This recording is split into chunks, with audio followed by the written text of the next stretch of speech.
Welcome. I'm Dave Baszucki, CEO and founder of ROBLOX, and today you're listening to Tech Talks. Today we're talking about discovery. How do you find cool stuff on ROBLOX? How do you search for it?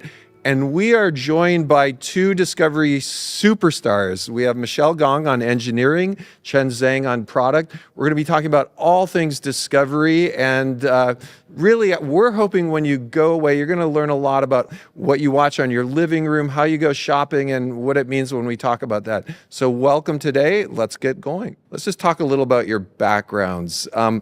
I scanned both of your LinkedIn pages, and you both have something in common. Do you know what it is? You both have PhDs, is that right? That's right. Okay, so let's just dive in, right? Chen, you're in product. Michelle, you're in engineering. Little background from you first, Chen, and then we'll go to you, Michelle. Sure. I would say like 20 years ago, I came to America actually to pursue a PhD in physics. So I kind of set the foot into the algo world, I would say. And that became a constant theme later on when I became a product manager. So I've been working on algo-related problem spaces for 2 decades. And largely actually related to discovery, as well as other problem spaces related to discovery, such as content production, as well as merchant fraud. So I actually was very lucky to apply the early days of machine learning to Google Shopping, Express, search and recommendation problems. And later on got to actually have the chance to build the first version of search, discovery, feed, and story ranking at Instagram. And when I talk about the merchant fraud problems, it was actually in a startup. And we had a lot of issues with all sorts of like merchant quality policy issues, and had to deploy the kind of the first human-in-the-loop machine learning-driven process to fight it. And then eventually, at Netflix, had a chance to work on both content production and promotion. Okay, so those are 3 companies we'll probably mention today. So Google, Instagram, and Netflix. And I think for everyone out there who's in STEM or learning, interesting that such a technical degree ends up being very appropriate for search and discovery, which is a very technical product category. Okay, and how about you, Michelle? Like, how'd you get your start? So my PhD was on statistics and machine learning. I have worked in research labs until ROBLOX. Yeah. So before ROBLOX, I led applied research labs in Google DeepMind and Meta AI, helping Facebook, Instagram, Google to improve their production recommendation systems and content understanding models. I have joined ROBLOX 3.5 years ago. Time flies. And it's fun working with you. It's a lot of fun working here. We roll up our sleeves on some pretty big technical problems, and they're both very researchy, but we literally ship your work every week. So it's both researchy and getting... So I thought discovery was Captain Cook, right? Captain Cook was sailing around the Pacific Ocean with a fleet of ships looking for new stuff. He was looking for interesting new things, wasn't quite sure what was out there, found Hawaii, found a few other interesting things. So how does that relate to discovery in a consumer product? Who wants to talk about what does discovery mean when we look at Netflix or we look at Instagram or we look somewhere else? Yeah, I love that analogy. I think discovery ultimately means how to help users find new types of content, connections, or services they're looking for. And then generally speaking, there are many different types of discovery. Yeah. There are the types of discovery is very search-centric that usually for platforms like app stores or Amazon, because people have a specific app or product in mind, so they go look for it. They are also the type of discovery is very recommendation-centric. You mentioned Netflix, right? As well as I would say Xbox. So is that how people think about the industry? Discovery is the overall term, and then there's either search or recommendations? Yeah. Is that the right way to think about it? Yeah, there are also other categories. Like, for example, I would say ads also adds to the fun. So if I go to a shopping product, Walmart, Amazon, you name it, I have both a search bar And sometimes when I go to the homepage on my Netflix, I just see a bunch of things. So those seem like the two different classes. If we think through all of the products that have a search bar, that search discovery, what types of things have recommendations? I know Netflix does. Are there any other products that pop to your minds? I would say YouTube. Okay, for sure. Instagram, Spotify, TikTok, a lot of social media platforms. Xbox, Yes, probably. Xbox too. Steam Okay. as well. Okay, and then so those are discovery by images, or like I typically get tiles, and I think we're all really used to that. We don't know how used to it. A few years ago, there was a big innovation in discovery, and we started doing discovery not just by images, but by video. Right. Can you comment on what class of products those are, and are they doing discovery as well? Yeah. Who wants to go? in fact, I would say TikTok, Instagram Reels, a lot of these short video products actually changed how, especially new generation, interact with the internet. It is a very challenging problem because how could you capture users' interest within the first few minutes when they That's get onto right. the platform? And then how do you understand which video is most relevant? Yeah, it's definitely a different paradigm So that for is discovery. still discovery. That's right. It's interesting to think with those products, is it fair to say the product is discovery in that it's, the whole time I'm using the product, in a way I'm doing discovery. Yeah, well, in some way, like the traditional discovery, right? You saw some kind of a cover of the product. And then you go somewhere And else. then you go there and check if the product is what you want or if that content is what you want. But short video changed that, right? What you see is what you get. So there's no such evaluation process. In fact, you are in consuming and then deciding, oh, I want it or don't want it, and then go to the next step. And so two little hints on that type of discovery. First, the idea that instead of being separate, an image and then consumption, we have seen a lot of the video things I watch in my living room move to auto showing a little clip, for example. right. There's a little bit of it. I think that without giving away, that hints a lot of the opportunities we have at Roblox to move from just image to what could be next. So that's a fun topic. And then one thing I think, I'm not sure, and you both might know the answer, a lot of people, and before we dive into the details of discovery, how do those short form video products? So I know there's TikTok Shorts, Reels, Spotlight, and there's a bunch of others. How do they know to show me videos of cats fighting with ducks? Like, how do they figure that out? Any idea? Like, Yeah, some parts of it is actually coming from the user behavior. And they basically give you a set of sampled videos and see how you work. what kind? But I didn't know I'm doing any behavior. What? I feel like I'm just scrolling through things. Is there some behavior I'm doing that's giving them a hint as to what I like? Like how much you actually watch that video in Okay. front of you, and then whether you immediately skip or you actually watch the whole thing.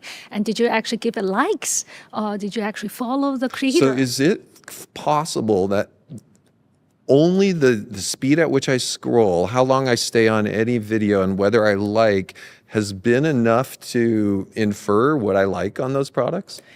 In fact, I want to be a little bit nerdy here. Yeah. That's implicit user feedback. We also have explicit user feedback. When you first come on, for example, our platform, we know very little about you, right? Yeah. Interactive recommendation is the key. We want to know the recommendation within the first few minutes. And how do we get transfer learning from other similar user cohort? How do we immediately get the signal from your behavior and train the model and get the real-time signal to tailor the recommendation towards you? So would that mean that if I tend to watch all of the cat videos most of the way through and all of the duck videos all of the way through, there's other users like me who also like ducks fighting with cat videos, and I'll start to see their videos. That's right. And then sometimes they will also inject some of the new signals to see if you like those new video. And if you like it, they will show you more. And they're also part of the signal actually coming from the video itself. So a lot of those short video platforms actually invest in content understanding. They try to understand the creator intent, the metadata of the short video. Using that, they will pair with what they know about you as a user. For example, if you tell them when you're onboarding, you like this type of topics like cats, then they want to show you those later on. So basically the final put together recommendation system usually have both the user behavior information, implicit and explicit signals, as Michelle said, as well as the content understanding signal. So it's like a creation-related content to put together the recommendations for you.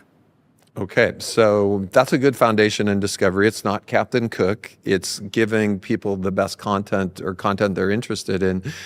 So we jump over to ROBLOX now, and ROBLOX is a little different than video. It's a little different than shopping. These are experiences that people can come to together. So it'd be fun to talk about how discovery's evolved a bit on ROBLOX. And I can start if you want, because we didn't even know what discovery was when we started ROBLOX. We just knew when UGC started getting more popular, how do I find something interesting? So we ran for many, many years, single discovery algorithm. Our algorithm was show all of the experiences with the real-time stack ranking of the number of people in the experience. It's that simple. And that got ROBLOX going for probably the first 8 years or so. It had a couple interesting traits. When something was really crazy, it went straight to the top.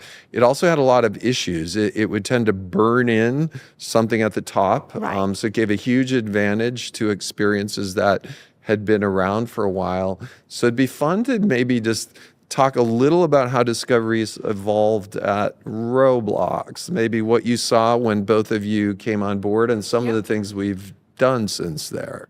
So who wants to jump in on that? When I joined, I think we had our first personalization model. It was a collaborative filtering model with only one input signal, user experience engagement pair. Okay. And then we recommending top 2K experiences. But it's already a step forward than non-personalized model, right? And then since then, So a personalized model means rather than recommending the same thing to every single person on ROBLOX, no matter where you live, how long you've been on the platform, what device we used to recommend the same thing to everyone.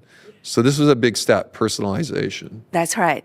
And then after I joined, in the next 2-3 years, we replaced the collaborative filtering model with a multi-step stage ranking model. So that basically means we want to retrieve as many experiences from all the 90 million experiences on the platform as possible, and we rank them and personalize to that user's intent. And then we have deep learning, graph learning. In the more recent years, we implemented self-supervised learning, efficient attention modeling, entire space multitask ranking. So the whole ranking stack, essentially. And then I think now we are recommending 30K to 40K unique experiences daily. Okay. Yeah. That's a lot. That's in 3 minutes. Massive improvement on ROBLOX. So let's tease a few of these apart. So going all the way back to the start, we used to rank real time, just all the experiences.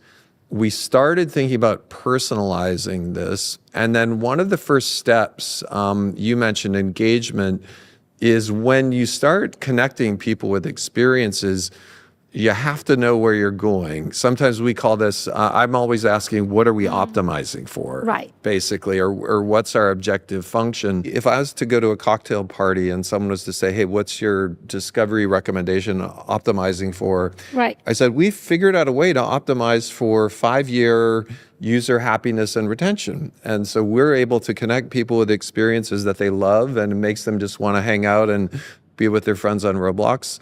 Would that be a good answer? Yeah, I think that is the first base layer, right? Because if you don't have the user engagement and retention, everything else doesn't follow. So we need that actually to be solid in the center, but we're not finishing with our job right there. Right. So we're also building a second layer, which is called page construction, which trade off among different objectives, including also sort of a long-term value of the user, which includes monetization, includes social connection, includes other sort of utilities of the platform. And then we're adding the last layer, which is really optimizing for the experience join funnel, because Roblox experience is way more complicated than a piece of just a tweet.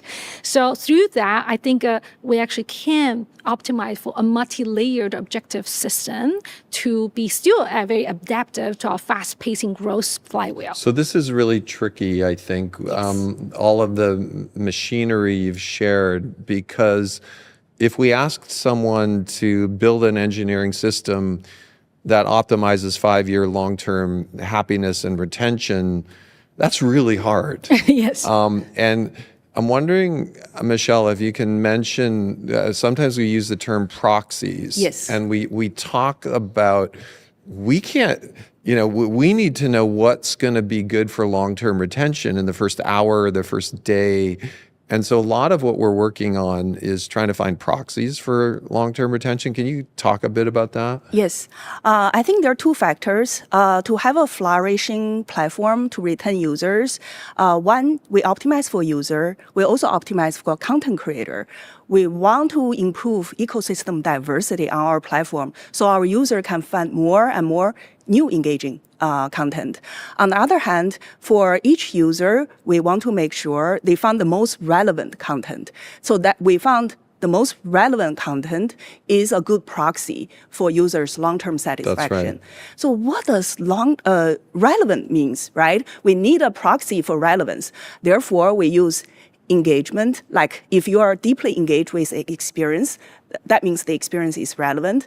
If you're willing to make a purchase, that means is actually relevant to you. And also, if you are inviting your friends into the experience to play with you, that's also relevant. We keep looking for such proxy metrics to essentially approximate short-term relevance to then approximate long-term user satisfaction. That's cool. You mentioned something that's very subtle. It's probably the most technical thing we'll go into today, which is ecosystem health, not just of users, but of creators. Now, this is really difficult because short-term user optimizations are very different than long-term thinking about search and discovery that makes the ecosystem healthy for creators to flourish and thrive. And so there's a lot of decisions you both make where we could boost results in a month, but that might not boost results in 6 months. And because the results we see in 6 months are not just related to search and discovery, they're related to the health and happiness and business of all the creators on the platform. So that's really subtle. Thinking about optimizing both user health and creator health. Can either of you just comment, like, Yes. how do we figure that out? Like, that's really complicated. Yeah, it is a journey, right? As part of the discovery evolution, I think we realize more and more discovery is not isolated island. You cannot just do this through improving a certain piece of algo, twisting certain objective function, and achieve the amazing result. That's right. We have to do it along with our creators. That's the right. key. And then what do I mean by that? There's a few segments of it. Part of this is like actually consciously consider ecosystem health in the design of our system. That's why I mentioned the separation layers design we just have. And then part of this is also about having the right measurement of success so that we know we're heading towards the right direction. But then the part of this is also about transparency, like all the stuff we just talked about, like the how we optimize, what we optimize. So I'm going to tease this one apart. So we're saying two things here. Number one, there may be parts of our algorithm we tune Yes. that would show a short-term user decrease, but we're going to bet that over 6 months, That's it's right. going to boost creator health and we're going to be in a better place in 6 months. So there's a little bit of a take the long view value there, which is super interesting. There's another thing you touched on. This is a big thing you just mentioned that word transparency. Yeah. Because up and down our culture, there's a lot of discussions around algorithms. Right. This is politically in the hot seat. There's some history to non-transparent algorithms, and we're going to touch on a few of them because I think this is actually really interesting to the user base. So let's go further. What we're saying is we're starting to tell the creators on Roblox what our algorithm is, what are the factors that are being weighted towards personalized what we show people. And can you mention the connection all the way to our dashboard? Like, yes. What does that mean? Yeah, it means like, for example, if we use a particular metric in our objective function, let's say the co-play that Michelle mentioned, the action that user invite their friends to join experience, we want to make sure that shows up in the creator's dashboard so that creator can see the metric of that particular thing for the experience, and up and down with the time series so that they can understand, oh, what is my action causing this metric go up and down, so that how can I optimize my action? So this is pretty interesting, right? Because a lot of companies have discussions around how transparent can we be with our algorithm. One of the typical things for not being transparent would be people are going to game the system. If we shared our algorithm, people would game the system. But I think we discussed, I don't know. Yes. I'm actually pretty optimistic because wouldn't gaming the system, if we have a really good algorithm that's transparent, mean the same as building an amazing creation on Roblox? Exactly. In fact, in addition to transparency, we also want to provide insights, actionable insights, to help creator to improve their experiences. Therefore, transparency is only the first step. After transparency, we say, hey, here are the tools, and here are the insights. Why don't you go back and improve your experiences? Yeah, that's right. For example, I like to mention one of the recent very successful creator tools we built is thumbnail personalization. And then typically in other companies, they build it as a platform feature. It's not something creator use. Like the platform control how many versions of this promotional assets, and they pick one of the many for a particular user. But we build it with the mindset that we need to partner with the creator. This is their baby, their experience. They have a voice to decide what kind of variants of the promotional copy they want to put on top of the platform. And through that partnership, right, and the creator really loved this actually tool. They adopted really fast. They also kept giving us suggestions, help us make the feature better. And then meanwhile, they have this dashboard to see how the action actually will fit into the system, and how does that help them do the better job next time. It's interesting that in the past, before we were talking about full transparency on our discovery and recommendations algorithms, we would think about telling developers how to be successful on Roblox. But is it possible that through full transparency of search and discovery and sharing an analytics dashboard, we're sharing exactly what we believe. That's right. Like we believe, we're trying to do our best to show the best personalized recommendations. So it almost comes full circle. And look at the dashboards, look at our transparency on discovery. That's what we believe is really special. Yeah, exactly. And then part of this intentional transparency is also giving our creators agency, as well as letting them tell us where we're actually still missing.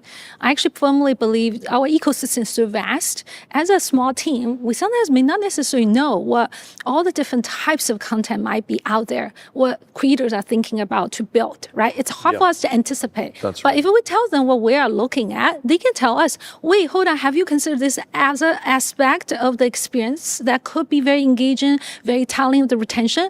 And then we want that kind of feedback. But without being transparent, you wouldn't be able to hear that. And I think what's also interesting is as we start searching for the best 6 or 8 or 10 factors to predict 5-year retention. Yes. A lot of them are human understandable. And from memory, I think it's, do people come back the next day?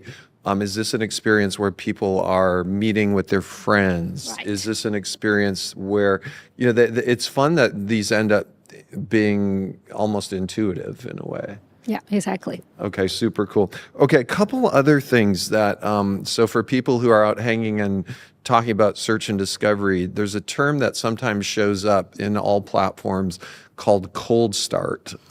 So for me, cold start was living in Minnesota, going outside when it's 20 degrees below, and like my car wouldn't start because the oil was so cold. It was like, rah, rah, rah. It's interesting how that's metaphorically come to search and discovery.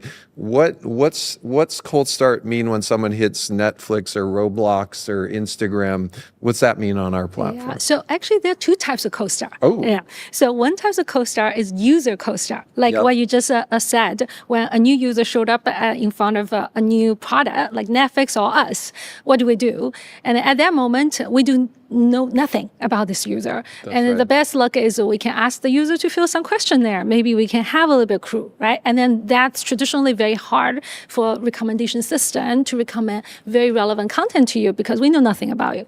The other type of cold start is content cold start.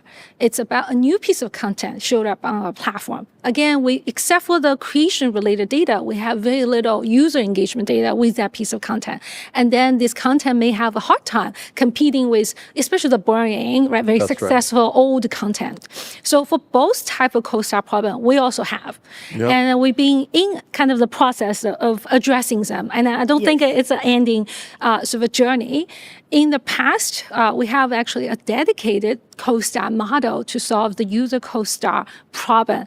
Over the past, I think, a year or two, we added a lot of streaming features, which actually means we index really heavily on new users' real-time activity. Yep. Because, we know so little about you, so we want to be very adaptive to the new user. Yeah, from an engineering point of view, content cold start is actually a less challenging problem than user cold start because our content understanding model have improved significantly in the past few years. And also, with such a big platform like ROBLOX, we can quickly explore and collect some user feedback, and immediately we know whether the content can go viral or not. So in fact, we discovered a lot of popular content that was only published like 2 days ago. So this is really, this is interesting, and this is something that a lot of creators are always asking about, is if I make something new and it's played 100 times, do I have a chance to go viral? And I think what you're saying is yes. Yes. Like we're focusing on this. Yeah. Now, in the midst of this, because we've worked so hard to balance the long-term ecosystem health with bubbling up new content, and there's a bunch of names for this, right? There's like multi-armed bandit, and there's like all these names for this. We have to be careful because we're now talking about content without a long history of play. Yes. And there's many ways to make content without a long history of play look good. I can have an emptied base plate with an amazing description and an icon. It says Dave's Super 50,000 person medieval night battle, and I can have a huge, like, this is the best new thing, but that might not be very good. So there's some things we have to do to try to optimize that. Can you talk about content understanding? Yes, I think this is definitely, there's always trade-off. We want to discover a content as quickly as possible, but meanwhile, they have to be high quality. Yeah. In this year, we plan to invest significantly into content understanding and content quality because we start to recommend more and more tail content and discover them faster. Yep. So we have set up work stream on all this clickbait detection and then the low quality content. And I think detection. what we mean by clickbait is rather than someone doing their best to make a cool Roblox experience, something where the image, the description, what we can see in the place, it just doesn't all add up. It seems like a little different. Yeah. Yes. There is a fine line. The challenge here is there's a fine line between copy and inspiration. That's right. Right, because we want inspiration. A lot of a good creation, whether it's art or architecture building, come from inspiration. So someone saw something successful on Roblox and inspired by it, come up with a similar idea and make it even better. It's good. It should be encouraged. But if you directly copy it, then that's something bad. We want to not do it. The way I've thought about this is we only have so much room to mix all of the top experiences, the up and coming experiences with the new experiences. We want to do that in the most optimal way possible. Yes. So if, for example, half of all the new experiences coming out of nowhere are mislabeled or misiconed, they're actually taking the space of the valid effort. So I've always thought about this as making it more efficient for the people who are really trying to create. Yeah, not taking the good oxygen from the good experience. That is totally true. And I think we are, as Michelle said, still early days in fighting against this problem because the copycats, the scammy games, the misleading content, teleports, we are discovering them, detecting them, and filtering them. But the problem is it's a little bit like a whack-a-mole. If you don't know what it is, you don't know how to detect it based on the current traditional approach, because you have to like understand it, label it, and then learn a machine learning algorithm and then deploy it. But in the future, we are looking for even more scalable way that without even understanding the pattern, can we actually spot it before it becomes a big thing? And that is a hard problem. Yeah. And this is rooted in actually deeper understanding of our own content, which is not just about its metadata, its title, its promotion assets, but also what's actually really going on within the game, within the experience. What's really given me comfort about this is we're not necessarily, something that I don't think we really could do would be understanding content to know what's going to be great. Like that seems impossible. Our users need to do it. Yeah. I think the way I think about it, when we say content understanding, it's understanding really where it just doesn't add up. Yes. Like something's really weird here and we don't want to steal the oxygen. So that's another fun complement to the cold start problem, where we're trying to cold start content as well as have users have a great first experience. So to frame this in everyone's mind, we've been talking about discovery, which is you look at something and you see a lot of cool things that are intriguing to you, but there's a whole other way that people interact with shopping, interact with their home video theater, interact with games, and that's search. And search is completely different than discovery. When I think about searching, whether it's on a shopping site or somewhere else, I typically, when I'm shopping, I sometimes don't know what I'm looking for. I just say, hey, I want to look at, ultra portable cameras with a good lens. Whereas when I'm on home video, a lot of times I enter the name of the movie, for example. So maybe to start, is search really both of these things, knowing exactly what I want or roughly what I want? Yeah, it's essentially, you can imagine for organic discovery, user doesn't have to input a query, right? We understand the user intent from the past user behavior or similar user. For search discovery, actually, we get some golden queries from users. What's a golden query? So essentially, the user queries is actually contains a lot more information. I shouldn't say golden because in technical terms, golden means there's a set of standard queries. We have correct answers for them. But users with queries actually give us an extra bit of information. In fact, our team has been collaborating with our PhD interns to see whether we can have the multi-turn recommendation system. So can you give an example of what would be thought of as like one of these types of queries? So I come on to Roblox as, hey, I like Dress to Impress. Can you suggest me something similar? Ooh, so that's the first turn. And then they suggest something to me. And I like these two, but not the other two. And then that's the second turn. Through multi-turn conversation, we actually can gather a lot more explicit information from users. And therefore, we can tailor our search and recommendation experiences. I never even thought of that. So I've never thought of when I'm shopping, for example, or on Roblox, of having a more complex dialogue show me something like this, but not like this, and more like this. Yeah. So is that a general thing we should expect in all these products, like a much more complex search line? So I think this is a speak to Early the prototyping days. yeah, Okay. I think it speaks to the evolution of search because we just talked about evolution of discovery earlier, maybe more from the recommendation perspective. From search, I would say up to today, a lot of our work is really about making search better as a companion. Like what Yeah. you said, you have a particular intent in mind, whether it's a particular experience or types of experience, right? And we're trying to find it for you. But what Michelle's talking about is actually the next stage. We are aspiring to go towards that. I'm not sure if a multi-term query is the only solution, but we definitely want to go there. It's worth thinking about it, right? Yeah, it's like a concierge. Because we're used to link search, and whether we're using Bing or Google or some other thing, and Right. now all of society is going through Yes. complementing that with an AI supercharged Yes. type search.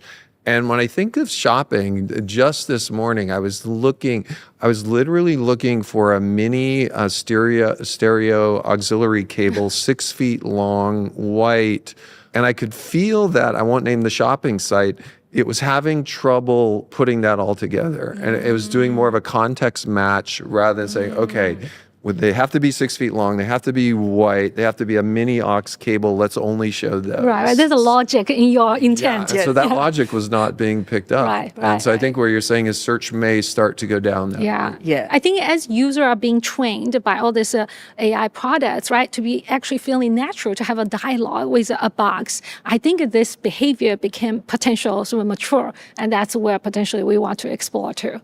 And then, but as a baby step, just also as a PM, I like try to put things also in a practical terms. In the baby step, we're building a search landing page as a way to sort of starting the concierge journey. So user can come to the search box, maybe have intent, but immediately get value without even typing a single term, because they can find their recently played right. experiences, trending search queries, or their own queries, or maybe some sort of categorical experiences related to their sort of history. And over time, you can imagine that search landing page can become the place where they start this kind of multi-turn journey as well. That's super interesting. Yeah. I just learned something. The future of search actually is going to combine a lot more human understanding. Yes.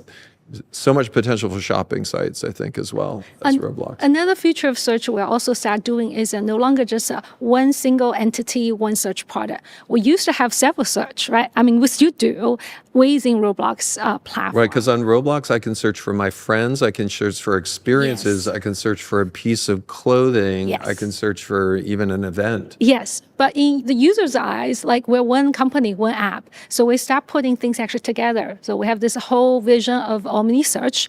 Recently, we have already putting people search together with experience search. Next step is also bringing marketplace items to the same omni search as well. So users just go to one place and they can find all the things on Roblox. And the results are really good. And I know we're automatically understanding a little, is that more likely a username or is that more likely an experience? That's right. For example, and mixing the results. Yeah. And that's been very promising. I think it implies a much cleaner UI, right? Search is Correct. search wherever it is on Roblox. Really excited about that as well. So a couple other things. So now let's get a little controversial. Okay?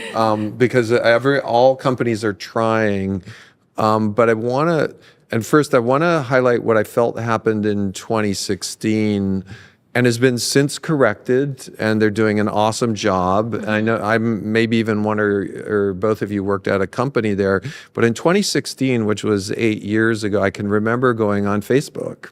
And I can remember the election was going on at that Yeah. point in time.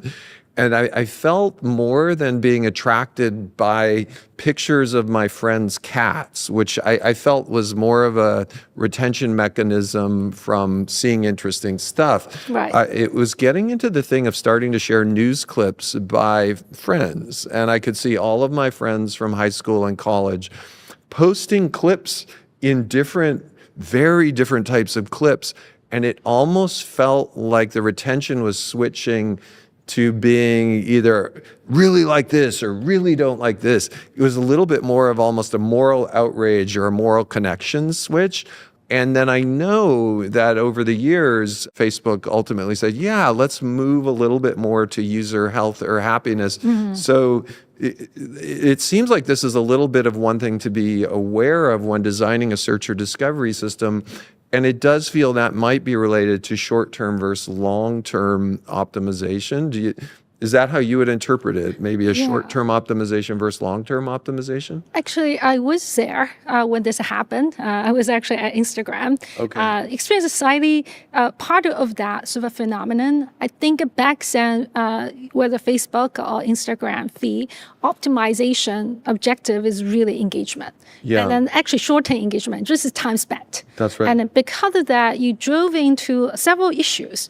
One is a popularity bias. Now we're very familiar with that, or you call it like a bullying effect. And right? we want to highlight this was very early in the search and discovery things, and Meta's subsequently become extremely good at it. Right. So this is more like just an industry discussion on short-term optimization versus long-term optimization. Historical sort of episode we went through. And then so the other part of this is pushing actually some of the new creators harder to climb up. So there's a declining of the sharing. And then the third issue was a filter bubble. That's what you're talking about, right? You potentially got pushed into those extreme sort of bubbles, only see certain type of thing or the other certain type of thing. And the fourth thing is you start seeing people's connection with their actually very close friends actually falling off. So this shows a good example when discovery is a single-minded, optimizing for one objective, how dangerous that can be. Well, it also shows, in a sense, one of our values is we are responsible. Right. The massive amount of responsibility that both of you are dealing with all the time. And I feel the transparency is a good check. It's a little like open source discovery kind of thing. So that's good. And the notion that the better our discovery is, the less gameable it will be. Like it'd be cool to imagine someday we can just share our whole algorithm, and because it's optimizing what we believe is healthy is really cool.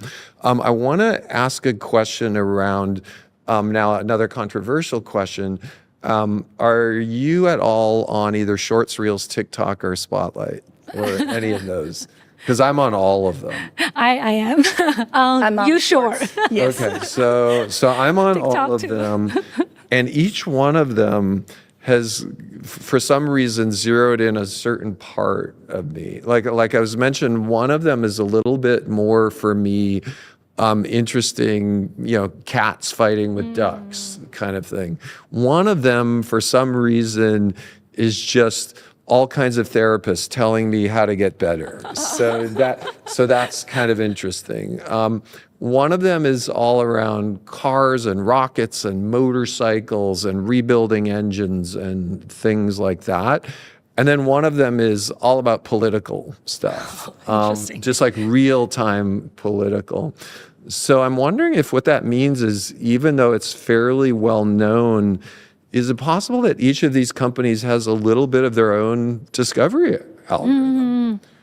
Is like such a thing possible? Yes. I think all of them are actually powered by some of the most advanced discovery algorithms in the world.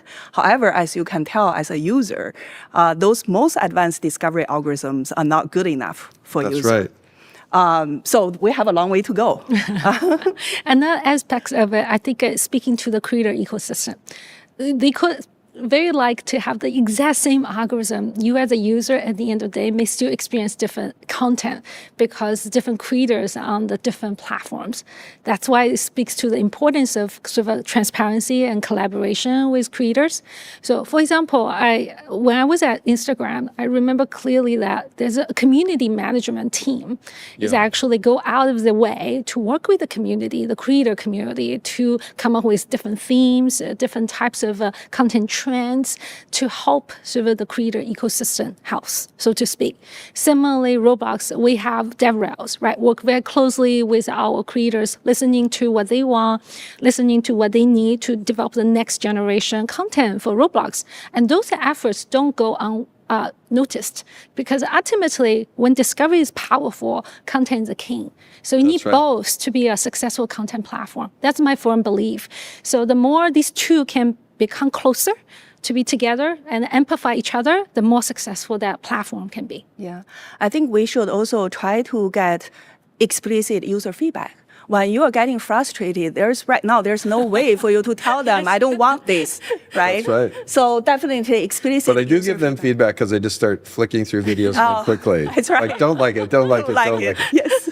That's right. Yeah. Or multi-turn recommendations. Actually, this is speaking to a less known sort of a category of discovery. We talked about search-driven, recommendation-driven, even ads-driven discovery. But then another type of discovery is kind of very serendipitous. So sometimes some of the platform purposely implement. So sometimes some of the platform purposely implement a function called like I feel lucky or random choices or explore or discover. They have different names.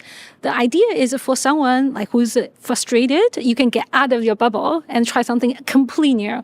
And if you end up finding something new, then they can put that into your main feed. So that it's interesting to think if that is a response to a non-optimal algorithm that is ending up in like a topographical minimum versus, it's like, oh my gosh, we failed. Random jumpstart. Yes, like a local optimal, like jump you out of that. Okay, I want to jump just into any future visions that you're thinking about, either of you, for search and discovery.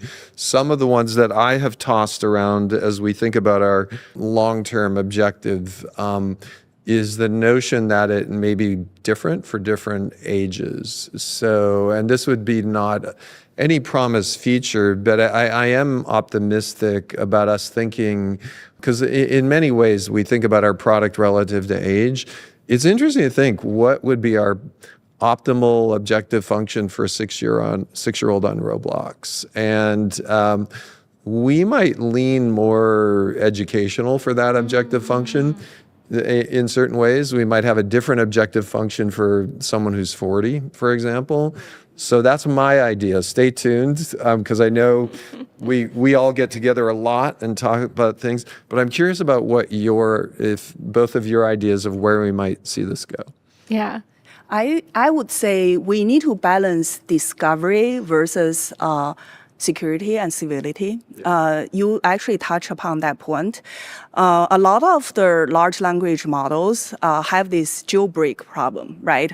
It's gonna be so that basically means I start to ask questions, and eventually the large language model says something that's completely outrageous, right? Which is, I think, what hundreds, if not thousands, of extremely creative Roblox users would love to see happen, right? They love to push the system in more of a creative way. Yes, especially when we have 3D generation, That's right? When each individual component looks secure and civil, and how do you combine them together to make a gameplay that's a jailbreak? So that's definitely one of the challenging problems we need to handle, especially for a metaverse-based platform. Nice. I'll speak How about to Chen, where do you think it's yes. I'll speak to two things. One is more short-term, one is maybe more long-term future. And first, internally, within even the Discovery org, we're trying to build a lot of the components in a scalable way so that page construction don't just apply to home, but can be applied to search, to charts, to EDP, experience detail page, right? And meanwhile, Discovery as a platform can also be helpful for marketplace, social, ads. But eventually can also be as a platform for creators, as what you just alluded to. The more future sort of vision I have in mind is speaking to this component of discovery and content needs to work together to really create the magic. Yeah. And I'm seeing this happening because of thanks to all the advancement in AI. Now with generative AI, the same types of creation data not only useful to create kind of an awesome experience. It can also be useful as content co-star and connect back to the user, get feedback, so the creators can understand what works, what doesn't work in a much shorter period of time instead of years. That's really interesting. So one startup was looking into it like Suno. They does this music generation. So within maybe 10 seconds, you can create a very awesome, catchy song with a bunch of metadata you put in. But then smartly use the same metadata you use to generate that song for recommendation. It's interesting because there's been several conversations with the launch of our 3D generation model, Yes. Cube 3D, that metadata is very important to couple with that model. Yeah. And when I make a 4x4 dune buggy with red chrome and whatever, aligning that metadata and keeping it with that model Correct. is actually the root description of what made that thing in the first place. And I think Roblox has this natural uniqueness and advantage in this, because not like other content platform like Netflix, all our content are created in our platform. That's we right. know all the data. So we don't actually need to gather them or convince creator to have a high adoption to gather them. We just need to connect the dots, right? And then secondly, we have already seen a small feedback loop is formulating with the thumbnail personalization. We gave the creator the tool, they generate those thumbnail, we give them feedback, they come back with better thumbnail. Now imagine if those thumbnail, we also help them generate. And now they can even do better job with this whole loop, but they can know very quickly if this thumbnail is doing well or not. And meanwhile, the machine learning algorithm behind to generate and recommend it will get the feedback as well and get better over time. So I'm really excited about this potential future for discovery as well. So how far do you feel right now we are along the discovery vision? So if I said it goes from 0 to 100, when I know all of the stuff we're working on, and so I'll go first. I actually feel like we're 27% of the way. How do you both feel? As an engineer, I'm with you. Engineers are always very pessimistic, but I know Chen, she's very optimistic. That's why whenever she said ETA, I said, I need to move it by a month. No, actually, I think maybe a more, well, I wouldn't say pessimistic, but I feel we have a long way to go. We still have a lot to build. That's right. So we're probably in the 10 to 20 region as well. Mine is more around knowing what we're thinking about. Yeah. Discovery is going to get a lot more fun over That's Correct. Yes. Same here, same here. Discovery is going to be so fun and so intimate and so personal. I think there's a lot of room here. Yeah, Yep. because I don't just look at the algorithm innovation. I'm very confident we can push out. I also see there's a tons of new UI patterns, interaction we can put on to the platform. Given we are 3D experience platform, right? Look at what we have. I think there's a long way to go from 2D to 3D. One day we may have a 3D discovery experience for 3D experience. That's what I'm hoping one day we can realize. So from that sense, that's why we're 10 to 20%. A lot more product use cases. Yes, exactly. What your, and also on the search side as well, as you were talking about AI integrating into search, one could imagine whatever happens with virtual clothing will happen with physical clothing. And so as you were talking about that, it was making me think I have many avatars, including one that's my same shape and size. And if I go to, say I'm going to the Academy Awards, not that I'm going to go there, but if I was in the audience in the Academy Awards, I would probably say, hey, I'm going to be going to the Academy Awards in 3 weeks. I need a stylish tuxedo that's a little, something I wouldn't normally buy. I want to lean to blah, blah, blah, and see my avatar with all of those items as part of maybe even physical world shopping. Yes. So, Yeah. so AI for search, that popped into my That's mind. very as a exciting, yes. Huge opportunity. Yeah, definitely. And then there's another aspect of this is also live ops. I think we started this whole experiment from early last year, right? And seeing so much success, working close side by side with our creator community, pushing out awesome updates, new experience events for our community. And right now our frequency cannot be too high, although it's already quarterly. But I imagine one day, every single day, there's some cultural moment, there's some event happening, and then we working together side by side with the creator, putting it up onto the platform. That will be so much fun as well. Yeah, that live ops thing makes me feel like one of the 4 short form videos that I use, feels more like real time in a way. Others don't. So live ops has that real time component. Yes, exactly. Okay, well, hopefully if you were listening today, you know now what search discovery and recommendations are, and who could have been better to share it with than Chen and Michelle. Thank you both for joining me. I think our audience learned a lot today. Really appreciate it. Thank you, Dave. Okay, thank you both. Very happy Thank to be you. here.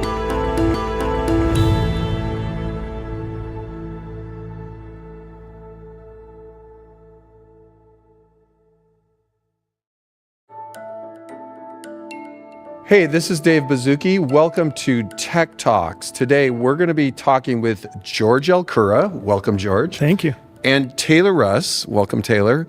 About all things simulation and engine. We're going to be talking about how does Roblox work? How do we simulate reality? How do we work on performance? How do we work on scale? All of the fun things that go at really the heart of Roblox. And maybe as we roll into it, I would say this is a topic near and dear to my heart. And way back in the very first days of Roblox, there's a computer programming language called C++ that we'll probably talk a little bit about. In the very early days, Eric and myself were in an office, and for about a year, we were working on the first version of Roblox. And I got to do a lot of the C++ stuff. And that was arguably a very happy period in my life. So the first question, do either of you still get to ever look at or dabble or write C++ code? Oh yeah, absolutely. Really? Yeah, still get to mess around with it. Still get to do code reviews. Still get to check out the code for bugs. Still get to look at how things are implemented. Yeah, it's okay. fun. So you're running a team. Yeah. You've got two of the leaders of the whole engine simulation team, but still getting to look at code. And how about you, George? Yeah, absolutely. Same. Looking at the C++ stuff is the happy place. Yeah, Yeah. for sure. Nothing's more fun than having an operations incident and digging into the code and finding the issue, or thinking you find the issue and maybe being wrong 17 times, but eventually getting there. Yeah. So let's frame a little what we're going to be talking about. This is going to be one of the more technical talks. So I want you both to go as technical as you want. I'm going to try to frame it a little so people can kind of cross the bridge and understand. But what we call the engine at Roblox, I like to think of it as a reality simulator. And even since the very first days of Roblox, we did something a little unorthodox. We made the focus of the engine a physics simulator. At that time, we just recently are beting acoustic simulation. We have voice simulation and others, always with the notion that the more we simulate reality, the easier it will be for people to make games and experiences, and the more natural they will look. And the very first cars on Roblox had axles and wheels and motors, and if the wheel would fall off, they would do what we expect. So we're in the reality simulation business. Maybe before we jump in, just a little background. First, George, then Taylor, kind of what brought you to this path of reality simulation? The thing that interested me most was the reality simulation is interesting. Yeah. And then reality simulation at scale just blows your mind. We do have more work to do. We do have more work to do. Okay, Taylor, what brought you to reality simulation? Yeah, I think the biggest thing is just the fact that it's user generated. It's not a traditional reality simulation or game-like simulation platform where it's constrained by game design. You can make anything on Roblox. You can make the real world, you can make a card game, you can make a first-person shooter, and that it brings an unprecedented challenge to the technology in addition to the scale. It's actually really hard, right? Yeah. One way to think about it is we're trying to build a generalized reality simulator. Exactly. Have a wide range of experiences run on that. And people who are familiar with the gaming space maybe have heard things like, well, we got to bake in the blank, or we got to do that. I think those are things that you do when you're not running a generalized simulation that we're unable to do. Like, we have to have that performance without any pre-baking. That's exactly right. Yeah, and you get to build your tech around those assumptions, like those kinds of things, but we can't take those kinds of paths on Roblox. So maybe a positive way of looking at it is by trying to build a general purpose reality simulator, our work is a lot more difficult, but if we can do it right, we're going to see some pretty cool stuff. Okay, so one way to think about what we're talking about, and I was thinking about even when we started thinking about Roblox, if we had infinite compute capability, infinite bandwidth, infinite memory, infinite RAM, we would just say we're going to simulate 10 to the 40th power of atoms, and we're just gonna our users are gonna set up these atoms, and we're gonna see everything we want. Water's gonna flow, steel's gonna bend, objects are gonna bounce into each other. We're gonna hear that go through the air. We don't have that, right? We have a limited set of compute. Yes. So yes, exactly right. maybe the framing of everything you're gonna hear today is how we're trying to get around not having enough atoms and still do what we have to do. Yeah. How do we fake it till we make it? So Basically. we're really faking it. Yeah. Okay, and it's going to be a while till we have 10 to the 40th atoms or whatever we would need on our thing. Okay, so we're gonna dive into some of the things we've been working on and just hop through a few topics. One of the things that's unique about Roblox is we're trying to run on phones, tablets, computers, consoles, whatever, a wide range of environments. We have iOS, we have Android, we have PC, we have Mac, we have Xbox, we have PlayStation, we have MetaQuest, we have Android devices, more to come arguably. We also have our server infrastructure, which is big heavyweight servers. And you're building code that runs on all of them. Up until about 6 months ago, there is something that every one of these devices gave us that we just used without thinking about it. Are we talking about our memory allocator? That's correct. Oh. So every one of those devices has a memory allocator, and when you build a program on those devices, arguably each one of those operating systems has built their own memory allocator, which is when a program runs, it gives you all the millions of little objects you need to run. And I was thinking about it before the talk.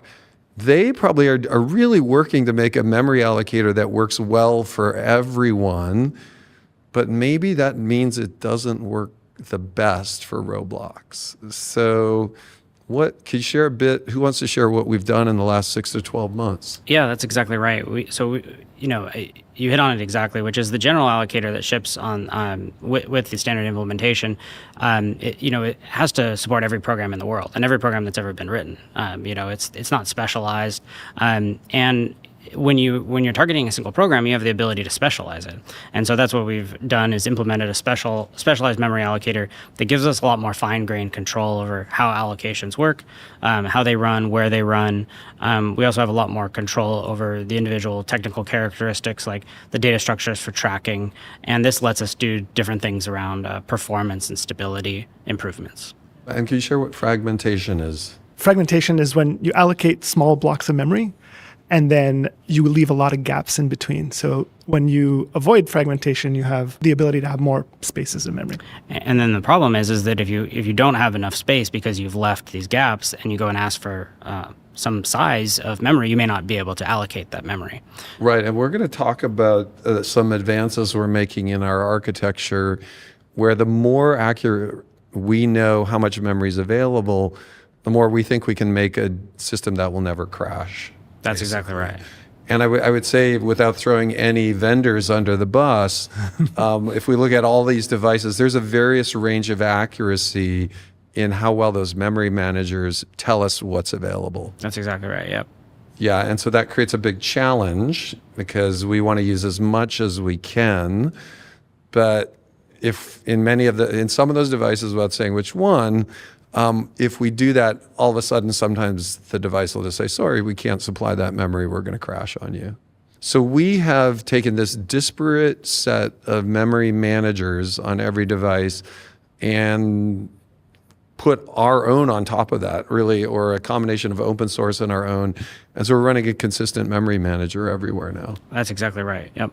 Okay, and then for the users out there, so the people that hear, what are some things they might have not noticed, but that we have measured over the last 3 to 6 months? Individuals may not have noticed it, but you would notice improvements in crash rate. I watched that. Yeah, so exactly. I've noticed that. Yeah. The other thing that's a big win with specialized memory allocation is performance. That's right. And so what we notice in our macro level metrics is just improvements over frames per second and jitter as well. And so what's very interesting and what we expect is whenever we raise performance, frame rate, raw performance, consistency, in this case, I believe we statistically measured people playing longer. Exactly. Which is very hard to do and amazing. And is this is technology that every single experience, no matter who created it, automatically gets a little bit better. Yep, that's exactly right. So nice job. Step one of engine. Step two. So there's another thing now that we're working on that I'm not sure we're all the way there.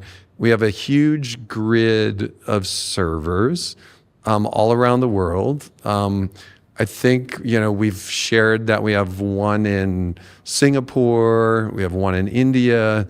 Everyone's excited because we're going to build one in Brazil. Which is going to be really cool. And this big data grid has a bunch of servers that have a bunch of cores on them. And we've rolled out the notion that the larger the game on Roblox, the more cores it's going to get, because we want to make it fair for creators who make a 500-person game to get more cores because there's more people playing. So there's some notion I'm always asking, are we saturating all those cores? Can either of you mention what that would mean for us? Yeah, if we could fully saturate those cores, it would mean that we're serving the workloads that we optimally can serve. Ideally, we would fill 100% of our server capacity all the time. And if we filled all of our server capacity all the time, that would imply that our creators and our users are having a much more optimal experience because data is getting processed on the server and delivered to them more quickly.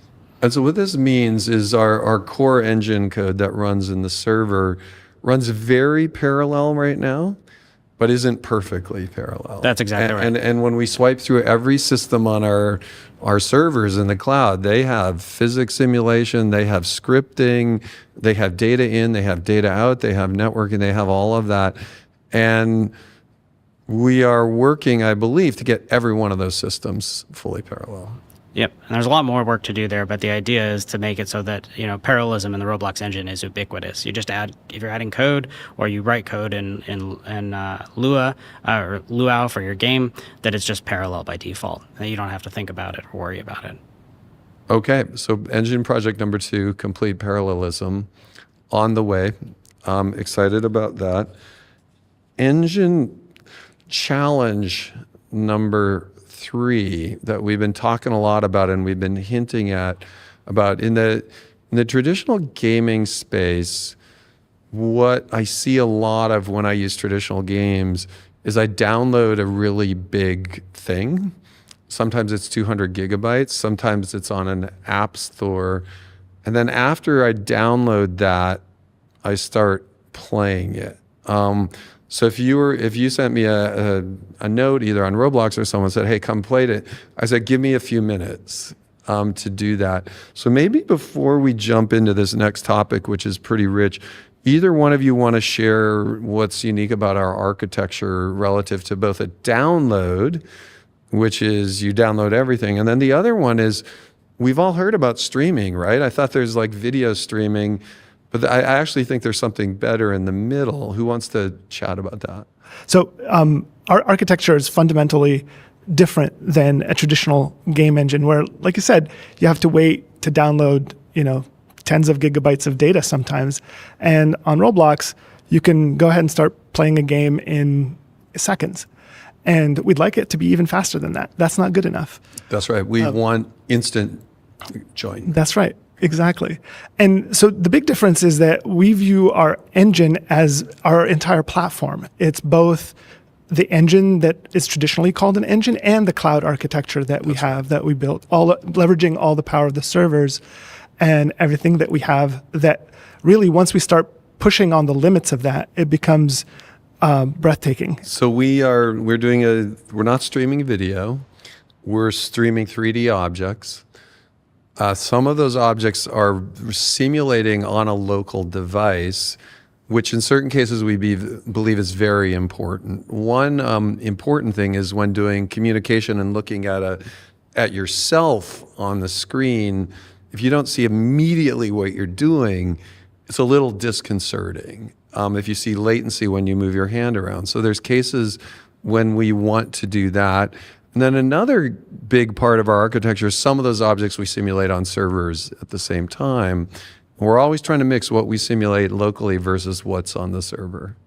another big note about Roblox too is that we could make and publish a game just sitting here while we're talking. You know, in 2 minutes we could have something online on Roblox. There's no download, no seams, and that's the coolest thing about it is like, you know, it's just there and playable instantly. You don't have to host servers or do anything like that. Okay, so we have clients on a bunch of devices. They're all connected to a cloud. They work very closely together. And now up until recently, and I'll share a little about where we're going, we put certain limits on the resolution of what objects people could use in their Roblox experiences. And we arguably didn't fully use the cloud to help us solve some interesting use cases. One interesting use case, in addition to joining instantly or publishing the same game to every device, is on a very low-end Android, I'd like to play the same experience that I play on a super cored-out gaming PC. And believe it or not, in many places around the world, there are still Android devices with 2 GB of RAM being sold. That's someone's first smartphone. And typically game creators make a different build. They make a low-end Android build, they make a high-end PC build. We want the same build. That's exactly right. To do that. So how can I have these super small assets on an Android and super high-res assets on a gaming PC with the same build? There's something called level of detail. Like you mentioned, on traditional game engines, they will produce different builds of assets for each different kind of device. For Roblox, what we'd like to do is leverage our cloud infrastructure so that stuff happens on the fly, lazily, automatically. You don't have to, as a creator, you don't have to worry about all of the hassle and the burden that goes with managing your own LOD pipeline. And the more complicated that gets, the more people just don't do it. And if you don't do it, you leave performance on the table. So I know that some video platforms, now that there's 4K TVs, will still run on an old-fashioned 1,000, pixel monitor. And so those video companies are probably doing something similar. They're uploading 4K video, downsampling it intelligently, and then sending the right video.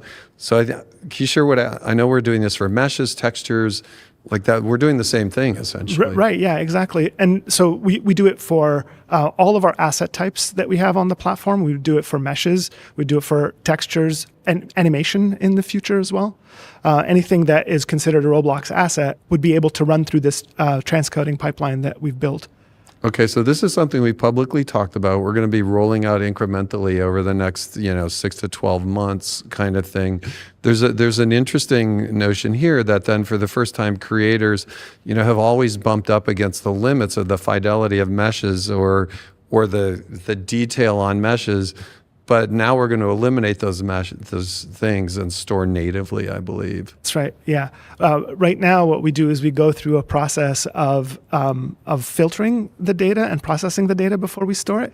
And soon we'd like to start storing your original assets and original data at the native resolution, at the highest resolution that you give us. And then we'll be able to upsample and downsample on the fly, depending on the capability of the device that's actually viewing it. So what this will mean for a creator is a creator could work in very high resolution assets, push to our cloud, and still, we believe on a 2 GB RAM Android device, automatically deliver very low res assets and textures to make that thing function at good perf. That's it, yeah. And be able to have it scale dynamically up and down so that you get the correct feel, a consistent feel at that lower level of performance. Like, if you're on a 2 gig Android device, that you still get good performance even though you have low memory potentially. Okay. Be able to scale it up and down dynamically. So this is going to feel like a whole new Roblox, I feel. We are not used to this kind of mix of low-end perf and high-end quality that we're going to see. Now, there's another benefit that having a wide, what we call LOD assets can provide. And so to be specific, if we have a car that takes 1,000 or 1 million, say 1 million triangle car, internally on our cloud, we're going to have a 100 triangle and a 500 and whatever type thing. So there's also a benefit in joining Roblox quickly and having it feel like we're joining quickly. I don't know which one of you wants to chat about our orchestrator and using LOD to help join more quickly. Yeah, I really like an analogy that you use where in the early days of the web where you had, Yeah, that's right. the images that show up and they pixelated and then they come in a little bit more crisp. Our orchestrator effectively does that on world scale in 3D for a world. So when you first join, you download the lowest res versions of the asset as soon as possible, and you're immediately immersed in the world. And then over time, you quickly get the highest resolution things that are up close first, and then further they go further out. So our orchestrator tries to optimize for human factors. So we take things into consideration like the distance of the object to the camera or to the player. We take into consideration the pixel coverage, and all of that together makes you feel like you're in the experience immediately. And also, the further away objects, you might not notice that they never actually go up in high res. And so we That's save right. a bunch of bandwidth and CPU and memory. Well, we talked about the ultimate extent of this is an object way in the distance. That million triangle car might only have 12 triangles. But way off in the distance, that's going to be enough for you to still see that color splotch, which is, and you said something really important. So thinking through what people have on their own device, phone or a computer, that device has bandwidth, it has memory, has RAM, it has CPU, it has GPU, it has all of these things. So that's complicated. Then in addition, all of us have as you said, human perception of what feels like I'm joining as quickly as possible.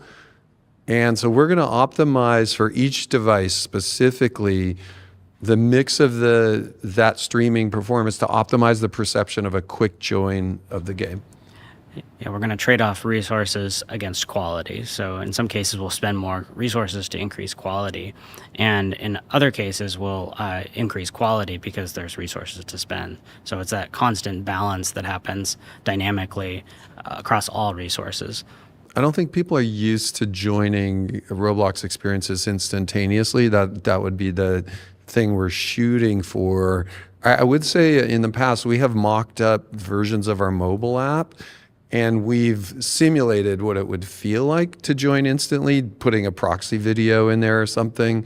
And it does feel like a new product. It's just like, no one is used to that kind of a thing. Yeah, it feels amazing. I mean, firsthand, I tried a Hack Week project where you would join instantly and you just go, you can play as fast as you can swipe, and it totally feels different. It is completely immersive. We're not used to that. We're not used to that. Cool. So now as part of LOD, we have all these different things in the Roblox world, and there's a little bit of the more we treat things the same, the more leverage we can get. So we have traditional parts, we have mesh parts, we have voxel terrain, and we have avatars that are kind of in a complex way layered and composited. So the freebie question would be, will avatars participate in this LOD system? Absolutely, yes. Okay, Yeah. and if anything, I think we have work underway to make avatars less avatarish and more like everything else. I don't know if can you talk a little about our digital matter initiative? Where Yeah.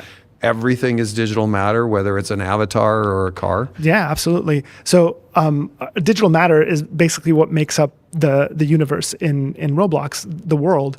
And for a variety of reasons, avatars have been treated a little bit differently than the rest of the digital matter. So yeah, cars and trees and all of that stuff are digital matter. But then avatars have their own specialized pipeline. Now, avatars are super important to the platform, but we can merge code, we can refactor things such that we can maintain the performance of the avatars that we need while having it be part of digital matter, so that we get LOD, we get occlusion culling, we get all of the benefits that we're putting into our rendering system, and they would apply to avatars just as well as they would apply to vegetation or mountains or anything else that is in the scene as well.